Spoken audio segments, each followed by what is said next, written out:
Bonjour, je suis avec Patrick Le Fur, conseiller régional de Bretagne et responsable départemental du Rassemblement national dans le Finistère. Car effectivement, nous sommes dans le Finistère, à Arzano, devant l'ancienne gendarmerie qui est juste derrière nous. Cette gendarmerie, elle a fermé le 1er août, il y a quelques semaines.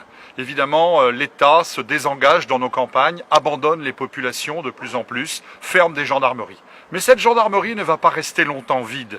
En effet, nous venons d'apprendre que le préfet du Finistère a décidé d'installer ici, dans quelques jours, des dizaines d'immigrés clandestins. Oui, je dis bien des dizaines d'immigrés clandestins. Ce ne seront même pas des demandeurs d'asile. Ce ne sont pas des mineurs isolés accompagnés, vous savez, ces faux mineurs qui permettent aux clandestins de se faire régulariser. Non, ce sont des immigrés clandestins. Et ici, on va faire des travaux, bien évidemment, pour les accueillir. Parce que les gendarmes, eux, pouvaient se satisfaire de ces logements, mais pour les immigrés clandestins, il faut refaire les peintures, il faut refaire l'ameublement, etc.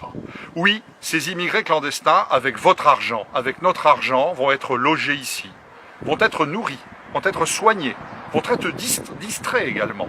Des bus vont venir tous les matins vers 9h, 10h pour aller les emmener au bord de la mer, au Mont-Saint-Michel, à Disneyland. Bref, ils vont bénéficier d'avantages que n'ont plus les Bretons et les Français qui vivent sur ces territoires. L'État nous dit qu'il n'y a plus d'argent. Effectivement, il nous dit qu'il n'y a plus d'argent pour la police, il n'y a plus d'argent pour la gendarmerie, il n'y a plus d'argent pour les EHPAD, il n'y a plus d'argent pour nos petits retraités, il n'y a plus d'argent pour aider nos agriculteurs. Par contre, de l'argent, il y en a beaucoup pour installer partout chez nous, dans nos villages, ici, en Bretagne, dans le Finistère, pour installer des immigrés entrés clandestinement en France. Chers amis, nous sommes face à un véritable scandale qui doit provoquer la colère des Français. La colère parce que c'est une injustice sociale de privilégier des étrangers entrés irrégulièrement en France à ses propres compatriotes. C'est l'État qui fait cela, dans un silence absolu, dans un silence absolu de la classe politique, voire même avec une complicité de cette classe politique. Seul le Rassemblement national de Marine Le Pen combat cette folle politique d'imposer dans nos villages des immigrés. Alors on nous dit, ce seront uniquement des jeunes hommes. Tiens, des jeunes hommes. Mais on pensait qu'ils fuyaient la guerre.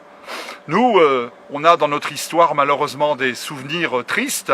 Quand on fuit la guerre, on emmène sa femme et ses enfants. Non, apparemment, les femmes et les enfants seraient restés dans la guerre. Il n'y a que des jeunes hommes. On se moque de nous. On se moque des Français avec leur argent. Ce scandale doit cesser. C'est pourquoi nous sommes ici à Arzano aujourd'hui pour dire non à Monsieur le Préfet, non à l'État, non à cette classe politique qui est complice de l'installation de ces immigrés clandestins au cœur de nos plus beaux villages de Bretagne et de France.